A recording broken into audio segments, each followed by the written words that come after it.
오늘도 하나님의 은혜와 사랑과 평강이 저와 여러분들에게 충만하기를 주 이름으로 축원합니다. 오늘 이 말씀을 전 세계에서 TV를 통해서 스마트폰, 유튜브를 통해서 듣는 분들에게도 같은 능력과 하나님의 평강이 충만하기를 주 이름으로 축원합니다. 오늘은 요한계시록 이제 소아시아 7교회에 보낸 편지의 말씀 5번째 계시록 3장 1절로 6절을 통해서 사대교회에 보내주신 주님의 말씀이라는 제목으로 함께 은혜를 나누고자 합니다.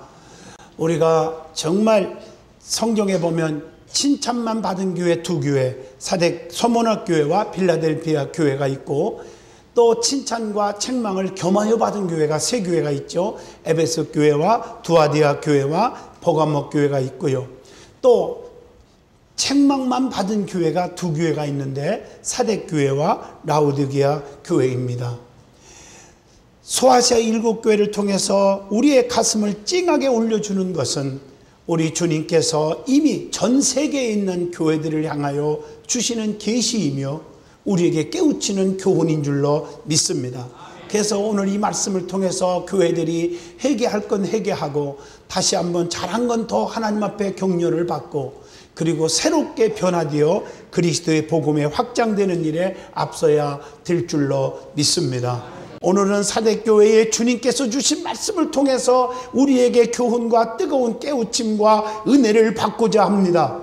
그러기 위해서는 이 사대 지역이 어떤 지역에 있나, 그 상황이 어떤 상황이었는가, 그리고 그 안에 있는 사대 교회는 어떤 형편이었는지를 먼저 생각을 해보아야 합니다. 왜 이렇게 책망받는 일을 했는가를 알 수가 있어요. 사대 지역의 상황을 보면 두아디아 도시로부터 남쪽으로 약 48km 떨어진 위치에 있는 도시입니다. 이 사대 지역은 무역이 왕성했고요, 전략적 가치가 높은 곳입니다. 그러다 보니까 상업적으로 번창한 도시였고 부의 도시예요. 돈이 너무 많아요. 그러다 보니까 하나님을 멀리하고 사치의 도시였어요. 향락의 도시로 전락하고 말았습니다. 그 가운데 사대 교회도 마찬가지입니다. 물질적인 풍요로움으로 인하여 신앙생활을 등한시했습니다. 사람이 권세가 올라가고 명예가 높아지고 돈이 많아지고 지식이 풍부해지면 하나님을 멀리하게 돼 있어요. 이게 문제인 것입니다. 하나님이 내려주신 물질의 축복이 자칫 남용되거나 사치의 방탕의 수단이 될 때 그 풍요는 오히려 신앙의 걸림돌이 되는 거예요. 심각한 환난과 시험의 올무에 빠지게 되는 거예요. 그래서 잘 나갈 때 조심해야 돼. 성도들이 사대교회는 살았다 하는 이름은 가졌는데 실상은 죽은 자로다 라고 우리 주님으로부터 판명이 내려졌어요. 이게 오늘 말씀이에요. 이 사대교회에 나타나신 주님의 모습이 어떤 모습으로 나타났을까? 각 교회마다 우리 주님이 나타난 모습이 다 다른데, 오늘 1절 보니까 사대교회의 사자에게 편지하라. 하나님의 7영과 7별을 가지신 이가 이르시되 내가 네 행위를 아노니 네가 살았다 하는 이름은 가졌으나 죽은 자로다, 이렇게 말씀하셨어요. 주님의 나타나신 모습이 상징하는 의미가 세 가지죠. 7영, 7촛대, 7별로 표현하고 그걸 가지신 주님이 나타나셨는데, 7영은 성령의 능력을 가리킵니다. 7촛대는 요한계시록 1장 20절에 7교회들을 가리키고, 계시록 1장 20절 하반에 7별은 교회를 보호하시고 지켜주시고 책임져 주시는 천사들을 가리키고 있습니다. 그래서 서론에 말했지만은 주님은 의로운 오른손 능력의 손으로 7별을 붙들고 계시고 7촛대 사이에 다니시면서 주의 종들과 교회들을 붙들고 계시고 지켜주고 계시고 책임져 주시고 계시다, 그 말이에요. 그래서 교회 안에서 말씀 듣고 은혜 받고 교회에서 봉사하고 교회관에 뿌리를 내리고 신앙생활 잘하는 자는 우리 주님이 책임져 주시는 것입니다.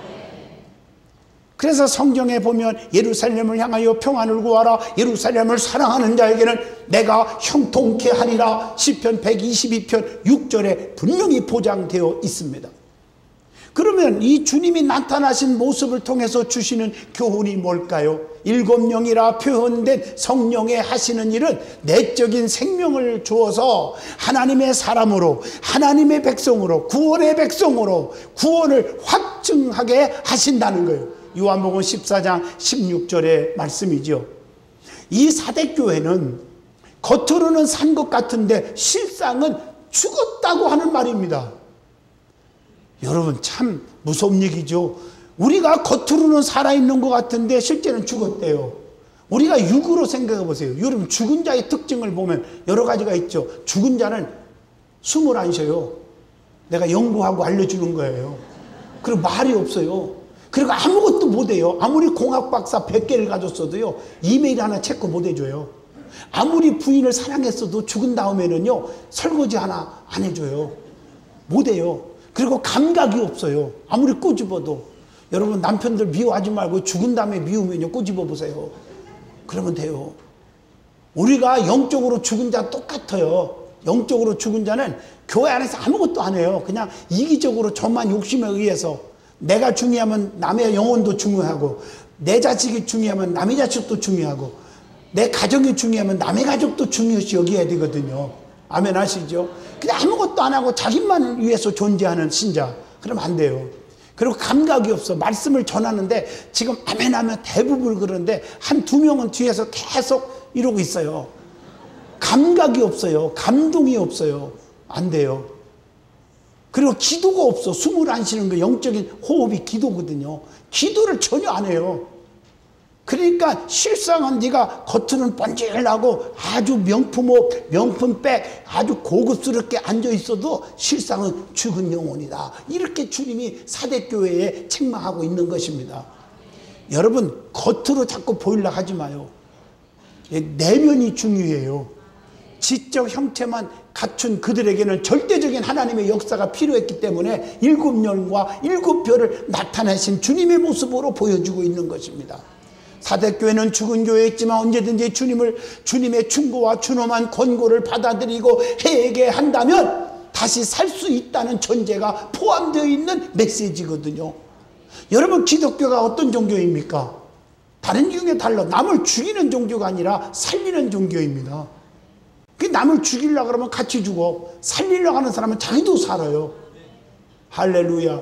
베드로를 도우러 왔던 배도, 친구의 배도 가득 실었거든요.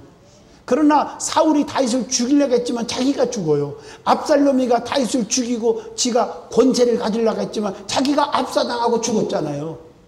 기독교는 살리는 종교예요. 어려움 당하는 자들을 살립시다. 기도해 줍시다. 용기를 줍시다. 소망을 줍시다. 기독교는 남을 정죄하는 종교가 아니에요. 용서하는 종교예요. 우리 주님이 나도 너희를 정죄하지 아니하노니 다시는 그러지 말라. 이게 주님의 복음의 핵심이에요. 기독교는 미워하는 종교가 아니에요. 품는 종교, 사랑의 종교인 줄로 믿습니다. 그래서 신앙을 잃어버리지 않는 소수의 사대 교인들을 우리 주님이 4절 말씀 보니까 희망이 보여요. 소수지만 신앙을 잃어버리지 않고 지키고 있는 소수의 사대 교인을 주님이 지키고 있다고 말하고 있습니다. 오늘 이런 자가 되기를 축원합니다. 그 다음에 본문 1절에 사대교회에 주신 주님의 책망이 뭘까? 이 교회는 책망만 받은 교회거든요. 네가 살았다는 이름은 가졌지만 실상은 죽은 자로다라고 책망합니다. 성경에 어떤 자가 죽은 자입니까? 성경에 그냥 너 죽었다 이러지 말고 성경대로 얘기합시다. 성경에 이런 자는 죽은 자다라고 가르쳐주고 있어요. 디모데전서 5장 6절에 향락을 좋아하는 자는 살았으나 죽었느니라. 세상에 너무나 향락에 좋아하는 사람이 되지 않기를 바랍니다.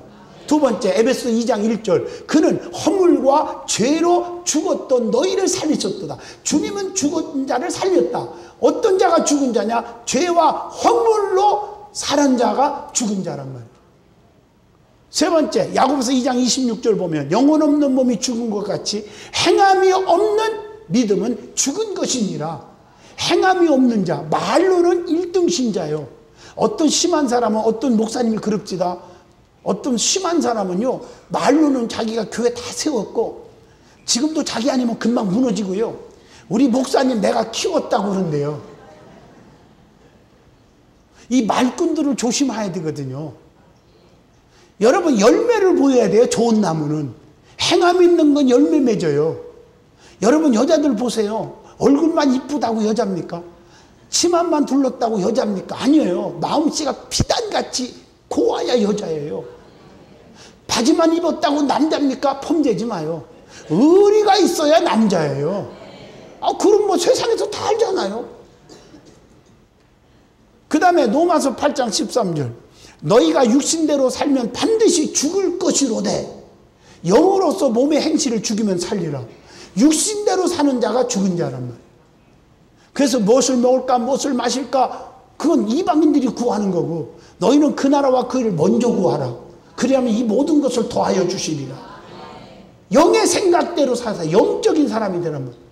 그래서 로마서 8장 5절로 6절에 육의 사람은 육의 일을 생각하고 영의 사람은 영의 일을 생각하나니 육의 생각은 사망이고 영의 생각은 생명과 평안을 얻느니라. 영적인 사람은 구원받고 생명을 얻고 평안, 형통이 와요. 자식이 속썩이는데 평안이 옵니까? 죽게 됐는데 평안이 옵니까? 한번 얘기해 보세요. 사업에 부도 나서 그냥 도망 다니는데 평안이 오는 사람이 있습니까? 평안은 형통입니다. 그러니까 구원받은 백성은 형통의 축복을 보장해 주실 줄로, 그래서 성령에 충만한 거듭난 성도, 성령에 충만한 신앙생활을 하란 말이에요. 그렇게 자꾸 그냥 지적으로만 신앙생활 하지 말라는 거예요. 우리 든든한 교회가 가장 강조하는 게 뭐예요? 성령에 충만한 삶을 살자는 거예요. 오늘 본문 2절입니다. 왜 책망했습니까? 그 사대교회를 행위가 온전치 못한 교회였다고 책망하고 있어요. 우리의 삶의 행동이 온전하지 못하면 안 돼요. 그 책망받아요. 주님은 깊고 은밀한 일을 나타내시며 어두운 곳에 있는 것까지도 모두 아신다고 했어요. 다니엘서 2장 22절에.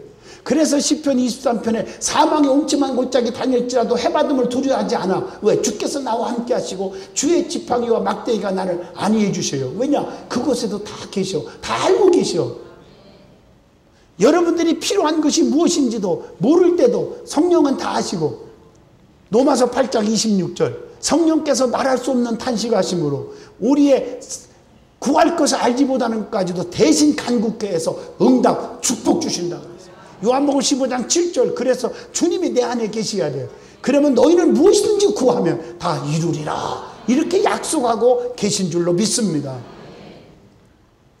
그래서 디모데후서 3장 5절에 경건의 모양은 있으나 경건의 능력은 잃어버린 교회였다고 책망하는 것입니다.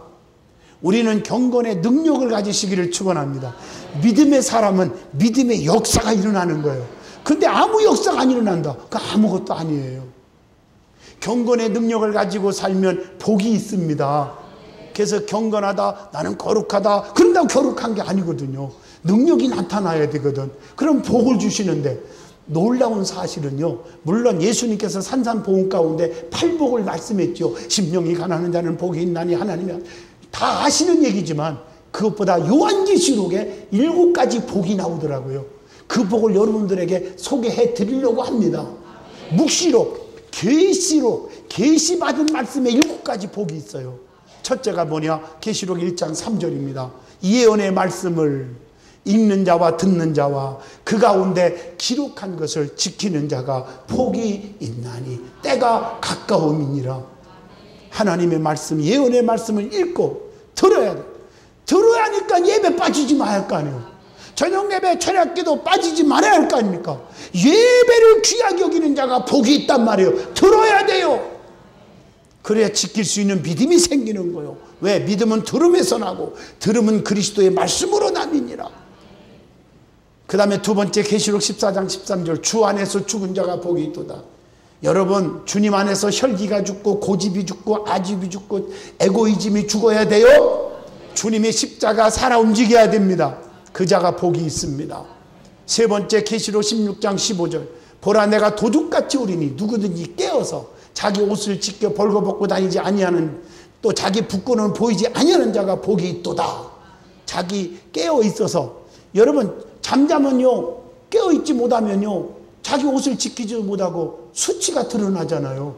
그러니까 늘 깨어있으라. 그래서 찬송가에 늘 깨어서 기도하고, 이렇게 깨어있는 게 기도하고 있어야 돼요. 그 수치가 드러나지 않는다. 계시록 19장 9절에 네 번째, 어린 양의 혼인잔치에 청함을 받은 자가 복이 있도다. 우리 주님이 오실 때 다 청함 받기를 축원합니다. 그래서 나팔 불 때 나의 이름, 나팔 불 때 나의 이름, 그때 주님이 부르세요. 그때 잔치 참여하겠네. 여러분, 주님 오실 때 다 청함 받는 여러분 되기를 축원합니다. 그 다음에 다섯 번째, 계시록 20장 6절에 첫째 부활에 참여하는 자가 복이 있도다. 이게 무슨 말입니까? 데살로니가전서 4장 16절 말씀에 보면 주께서 호령과 천사 소리에 강림하시니, 하늘로부터 소리가 나서 강림하시니 그리스도 안에서 죽은 자들이 먼저 그 음성 듣고 일어난다. 여러분, 주님이 오실 때요, 먼저 예수 잘 믿고 구원받은 자, 성령 충만 받고 거듭난 자, 오늘 이 자들이 음성을 듣고 주님이 부를 때 올라가고 부활될 줄로 믿습니다. 아무거나 다 올라가는 게 아니라니까. 무덤에 있는 자들이, 먼저 죽은 자들이 다 올라가는 게 아니라니까. 구원받은 사람들이 올라가요. 여러분들의 가족이 다 그렇게 되기 위해서 전도하란 말이에요. 오늘 솔직히 말해서 우리 개신교가 왜 생겼어요? 면죄부 사건 때문에 생긴 거 아니에요. 여러분들 죄송하지만 아무리 사랑하는 처자식이고 부모 형제일지라도 예수 안 믿고 죽었으면 지옥 간 거예요. 우리가 헌금을 많이 한다고 해서 그들이 천당으로 옮겨지는 게 아니에요. 여러분 잘 아셔야 돼요. 이 믿음 갖기를 축원합니다. 여섯 번째, 계시록 22장 7절. 계시록의 예언의 말씀을 지키는 자가 복이 있도다. 하나님 말씀을 들었으면 작심삼일 되지 말고, 한 귀로 듣고 그냥 잽싸게 흘러가지 말고 지키시기를 바랍니다. 무슨 일이 있어도, 내가 아무리 몇 천만 원 손아본다 할지라도 주일은 본교에 지키란 말이에요. 가능한 한 아무리 힘들어도 저녁 예배 빠지지 말란 말이에요. 이 지킨다는 게 굉장히 중요한 거예요. 그리고 일곱 번째, 계시록 22장 14절에 보니까 두루마리를 빠는 자가 복이 있도다. 두루마리를 빠르래요. 때 묻은 거 빠르래요. 여러분, 회개하는 자, 용서받는 사람이 복이 있다는 뜻입니다. 그러므로 계시록에 나오는 7가지 복이 다 나의 복이 되기를 주 이름으로 축원합니다. 그 우리 주님은 영원한 복을 줘요. 그래서 시편 121편 8절에 이렇게 말하고 있어요. 너의 출입을 지금부터 영원까지 지키신다. 여러분, 사무엘하 7장 29절, 주님의 은혜는 종의 집에 영원히 복을 주시옵소서. 우리 주님은 오늘만, 내일만, 한 달 동안이 아니라 영원히 복을 주실 줄로 믿습니다. 그 다음에 사대교회 주신 주님의 권면과 거기에 따르는 처방이 있습니다. 그게 뭘까요? 처음 복음을 들었을 때의 기쁨과 그 감격을 잊지 말라고 권면합니다. 3절에. 오늘 여러분 처음에 복음을 어떻게 받았는지 돌아보며 감사할 수 있기를 주 이름으로 축원합니다. 내가 영원히 지옥 갈 수밖에 없는 자에게 복음으로 성령 받아서 거듭나서 천국 가게 한 은혜 잊지 말으란 말이에요. 오늘 3절에 받은 말씀을 뭐 하라겠습니까? 지키라 그랬어요. 예수님을 믿는 사람들은 지킨다는 것이 중요합니다. 우리 믿음의 사람들 지키십시오. 아멘. 뭘 지켜야 됩니까? 내 믿음을 지켜야 돼요. 믿음 지켜야 됩니다. 내 가정 지켜야 됩니다. 내 교회 지켜야 됩니다. 내 목회자들 지켜야 됩니다. 내 성도들을 지켜줘야 합니다. 이게 참 중요한 거죠. 그 다음에 세 번째 권면이 뭐예요? 3절 회개하라 그랬어요. 이 회개하라는 헬란말로 메타노이손 혹은 메타노니아, 방향전환, 유턴하는 거예요. 돌이키는 거예요. 세상 것들을 버리고 돌아서서 온전히 그리스도만 따르라고 하는 명령인 줄로 믿습니다. 그 다음에 네 번째 권면 3절입니다. 일깨우라 라고 권면합니다.